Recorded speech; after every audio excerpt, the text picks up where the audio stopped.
أعوذ بالله من الشيطان الرجيم. بسم الله الرحمن الرحيم. الحمد لله الذي أنزل على عبده الكتاب ولم يجعل له عوجا قيما لينذر بأسا شديدا من لدنه ويبشر المؤمنين الذين يعملون الصالحات أن لهم أجرا حسنا ماكثين فيه أبدا وينذر الذين قالوا اتخذ الله ولدا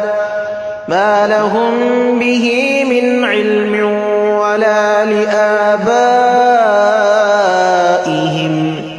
كبرت كلمة تخرج من أفواههم إن يقولون إلا كذبا فلعلك باقع نفسك على آثارهم إن لم يؤمنوا بهذا الحديث أسفا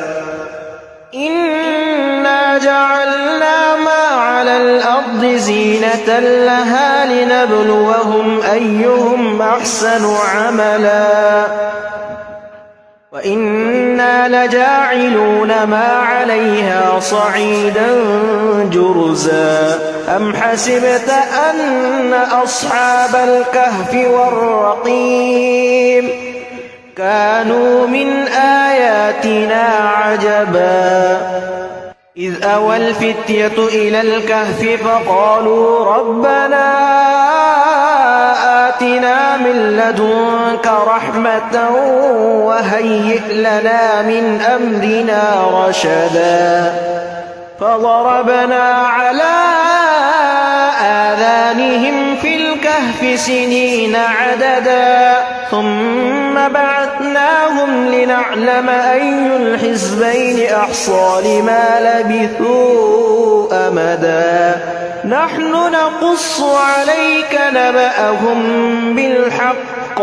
إنهم فتية آمنوا بربهم وزدناهم هدى وربطنا على قلوبهم إذ قاموا فقالوا ربنا رب السماوات والأرض لن ندعو من دونه إلها لقد قلنا إذا شططا هؤلاء قومنا اتخذوا من دونه آلهة لولا يأتون عليهم بسلطان بين فمن أظلم ممن افترى على الله كذبا وإذ اعتزلتموهم وما يعبدون إلا الله فأووا إلى الكهف ينشر لكم ربكم من رحمته ويهيئ لكم من أمركم مرفقا وترى الشمس إذا طلعت تزاور عن كهفهم ذات اليمين وإذا غربت تقرضهم ذات الشمال وهم في فجوة منه ذلك من آيات الله من يهد الله فهو المهتد ومن يضلل فلن تجد له وليا مرشدا وتحسبهم أيقاظا وهم رقود ونقلبهم ذات اليمين وذات الشمال وكلبهم باسط ذراعيه بالوصيد لو اطلعت عليهم لوليت منهم فرارا ولملئت منهم رعبا وكذلك بعثناهم ليتساءلوا بينهم بينهم. قال قائل منهم كم لبثتم؟ قالوا لبثنا يوما أو بعض يوم. قالوا ربكم أعلم بما لبثتم فابعثوا أحدكم ببرقكم هذه إلى المدينة فلينظر أيها أزكى طعاما فليأتكم برزق منه وليتلطف ولا يشعرن بكم أحدا إنهم إن يظهروا عليكم يرجموكم أو يعيدوكم في ملتهم ولن تفلحوا إذا أبدا وكذلك أعثرنا عليهم ليعلموا أن وعد الله حق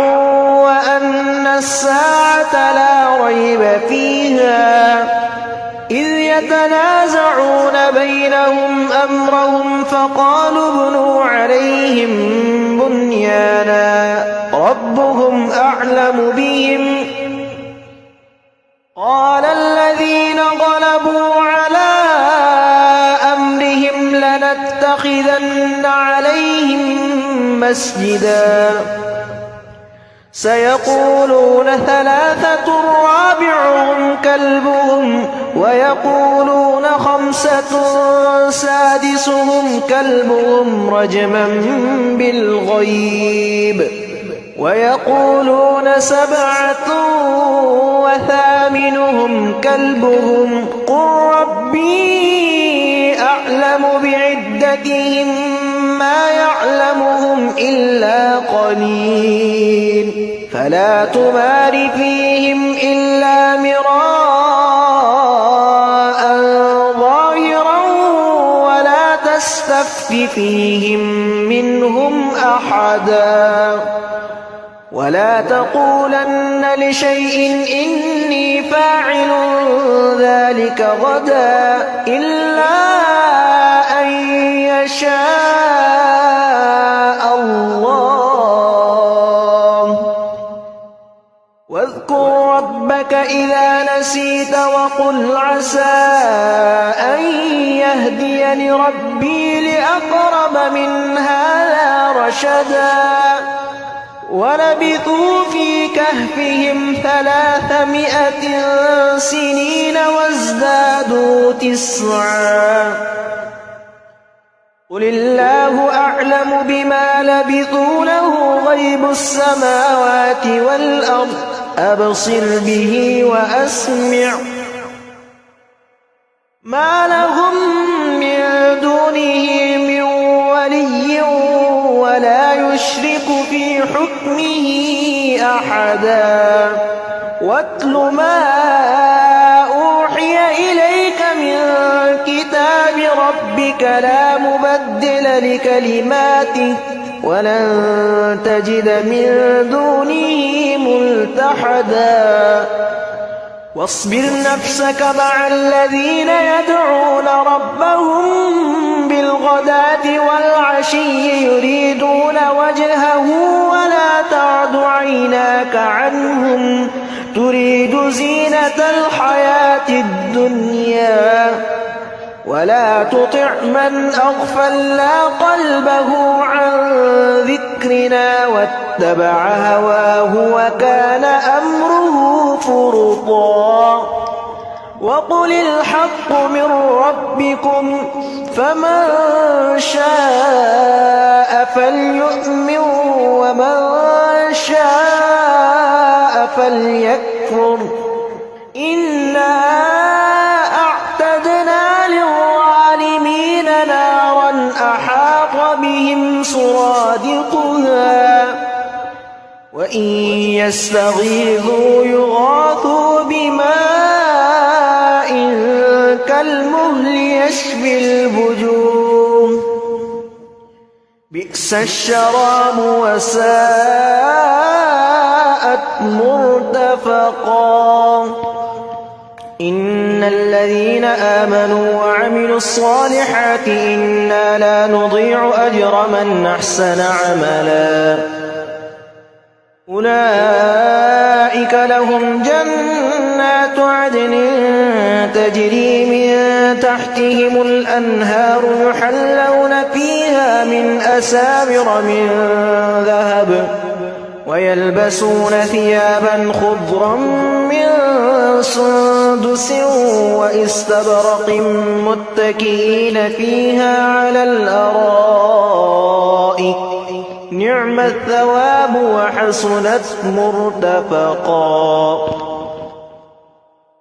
واضرب لهم مثلا الرجلين جعلنا لأحدهما جنتين من أعناب وحففناهما بنخل وجعلنا بينهما زرعا كلتا الجنتين آتت أكلها ولم تظلم منه شيئا وفجرنا خلالهما نهرا وكان له ثمر فقال لصاحبه وهو يحاوره أنا أكثر منك مالا وأعز نفرا ودخل جنته وهو ظالم لنفسه قال ما أظن أن تبيد هذه أبدا وما أظن الساعة قائمة ولئن رددت إلى ربي لأجدن خيرا منها منقلبا قال له صاحبه وهو يحاوره أكفرت بالذي خلقك من تراب ثم من نطفة ثم سواك رجلا لكن هو الله ربي ولا أشرك بربي أحدا ولولا إذ دخلت جنتك قلت ما شاء الله لا قوة إلا بالله إن ترني أنا أقل منك مالا وولدا فعسى ربي أن يؤتيني خيرا من جنتك ويرسل عليها حسبانا من السماء فتصبح صعيدا زلقا أو يصبح ماؤها غورا فلن تستطيع له طلبا وأحيط بثمره فأصبح يقلب كفيه على ما أنفق فيها وهي خاوية على عروشها ويقول يا ليتني لم أشرك بربي أحدا ولم تكن له فئة ينصرونه من دون الله وما كان منتصرا هنالك الولاية لله الحق هو خير ثوابا وخير عقبا واضرب لهم مثل الحياة الدنيا كماء أنزلناه من السماء فاختلط به نبات الأرض فأصبح هشيما تذروه الرياح وكان الله على كل شيء مقتدرا المال والبنون زينة الحياة الدنيا والباقيات الصالحات خير عند ربك ثوابا وخير أملا ويوم نسير الجبال وترى الأرض بارزة وحشرناهم فلم نغادر منهم أحدا وعرضوا على ربك صفا لقد جئتمونا كما خلقناكم أول مرة بل زعمتم أن لن نجعل لكم موعدا ووضع الكتاب فترى المجرمين مشفقين مما فيه ويقولون يا ويلتنا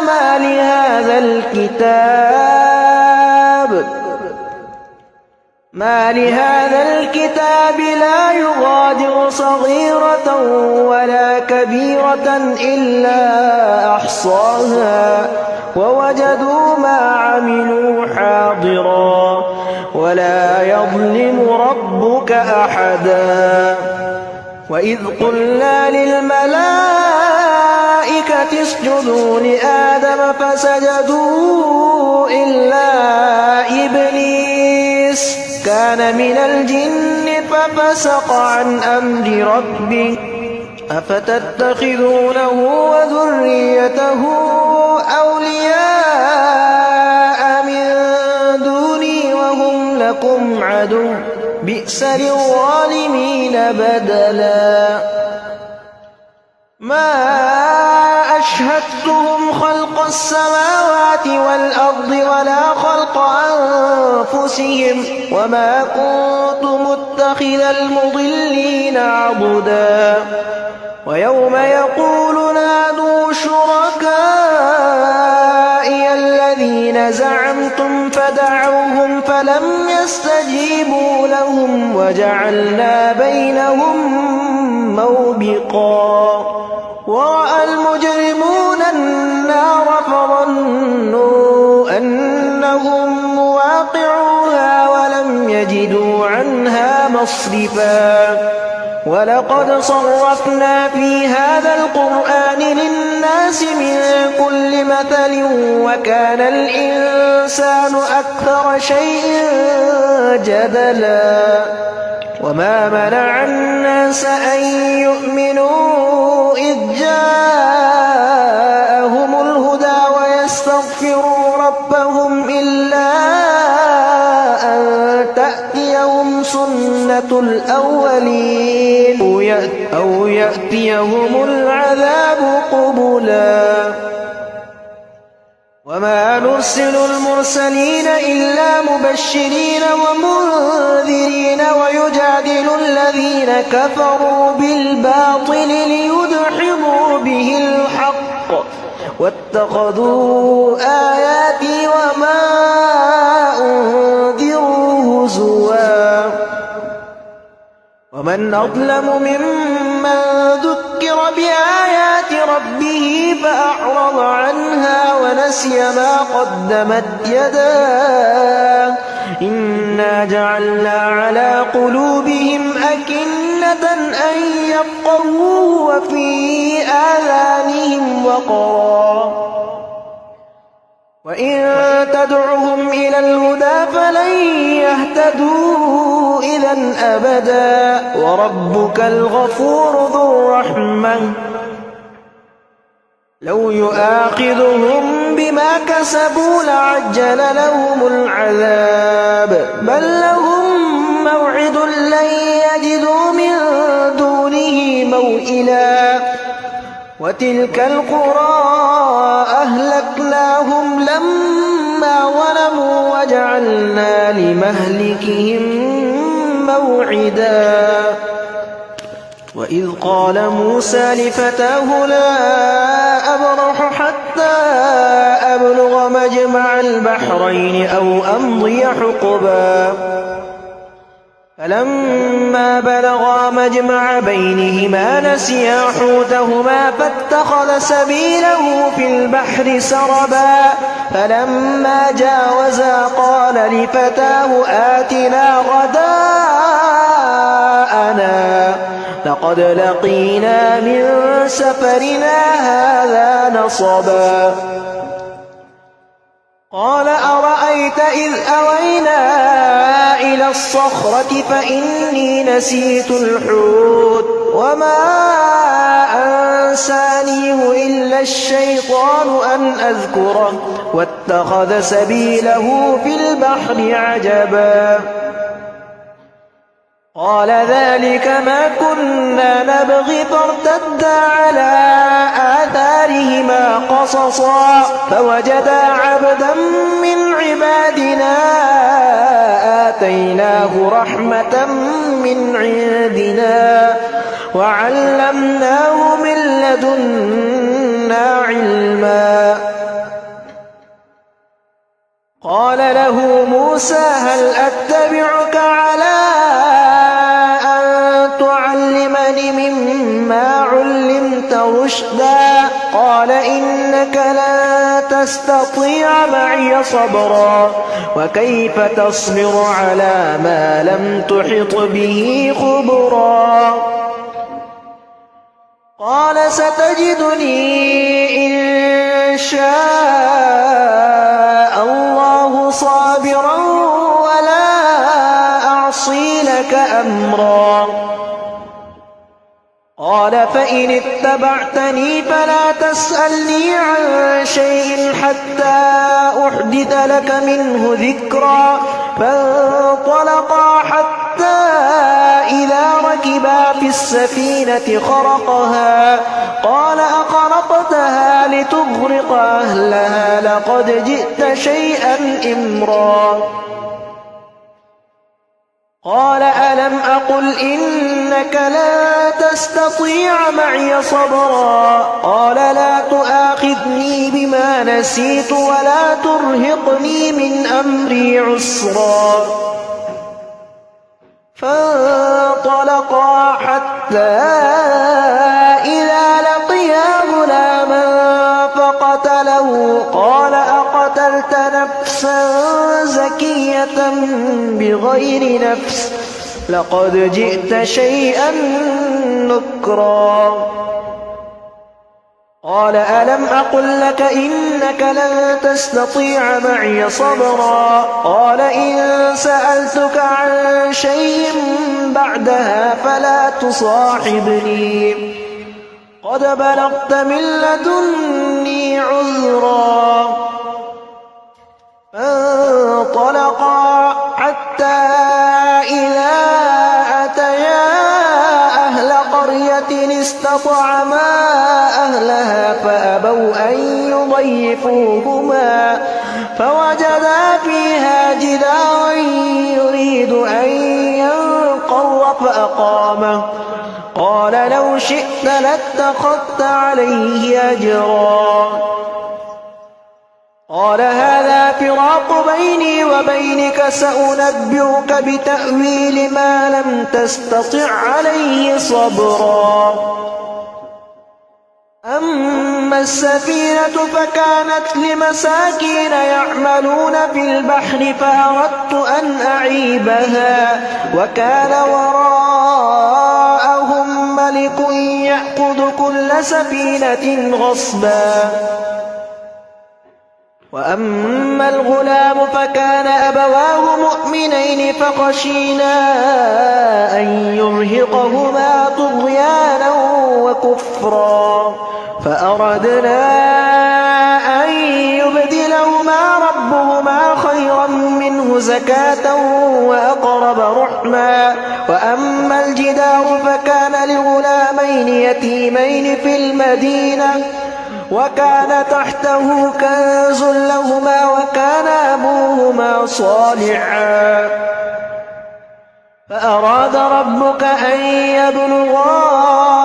أشدهما ويستخرجا كنزهما رحمة من ربك وما فعلته عن أمري ذلك تأويل ما لم تسطع عليه صبرا ويسألونك عن ذي القرنين قل سأتلو عليكم منه ذكرا إنا مكنا له في الأرض وآتيناه من كل شيء سببا فأتبع سببا حتى إذا بلغ مغرب الشمس وجدها تغرب في عين حمئة ووجد عندها قوما قلنا يا ذا القرنين إما أن تعذب وإما أن تتخذ فيهم حسنا. قال أما من ظلم فسوف نعذبه ثم يرد إلى ربه فيعذبه عذابا نكرا. وأما من آمن وعمل صالحا فله جزاء الحسنى وسنقول له من أمرنا يسرا. ثم أتبع سببا حتى إذا بلغ مطلع الشمس وجدها تطلع على قوم لم نجعل لهم من دونها سترا. كذلك وقد أحطنا بما لديه خبرا. ثم أتبع سببا حتى إذا بلغ بين السدين وجد من دونهما قوما لا يكادون يفقهون قولا. قالوا يا ذا القرنين إن يأجوج ومأجوج مفسدون في الأرض فهل نجعل لك خرجا على أن تجعل بيننا وبينهم سدا. قال ما مكني فيه ربي خير فأعينوني بقوة أجعل بينكم وبينهم ردما. آتوني زبر الحديد حتى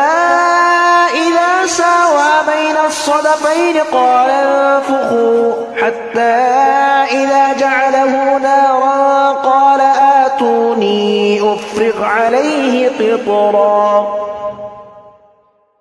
فما استطاعوا أن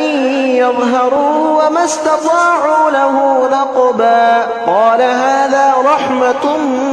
من ربي فإذا جاء وعد ربي جعله دكا وكان وعد ربي حقا. وتركنا بعضهم يومئذ يموج في بعض ونفخ في الصور فجمعناهم جمعا. وعرضنا جهنم يومئذ للكافرين عرضا. الذين كانت أعينهم في غطاء عن ذكري وكانوا لا يستطيعون سمعا.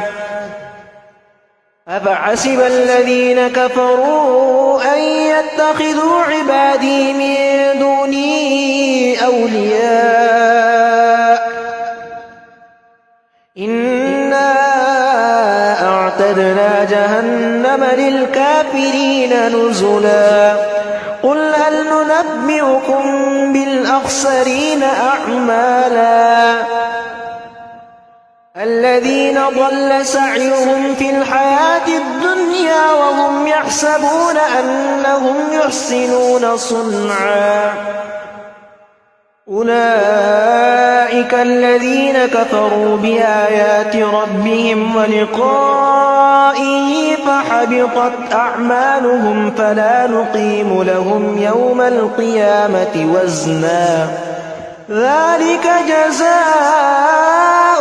جهنم بما كفروا واتخذوا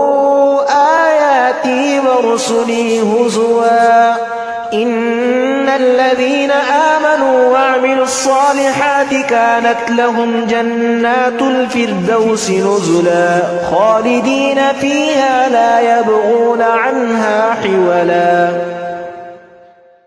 قل لو كان البحر مدادا لكلمات ربي لنفد البحر قبل أن تنفذ كلمات ربي ولو جئنا بمثله مددا. قل إنما أنا بشر مثلكم يوحى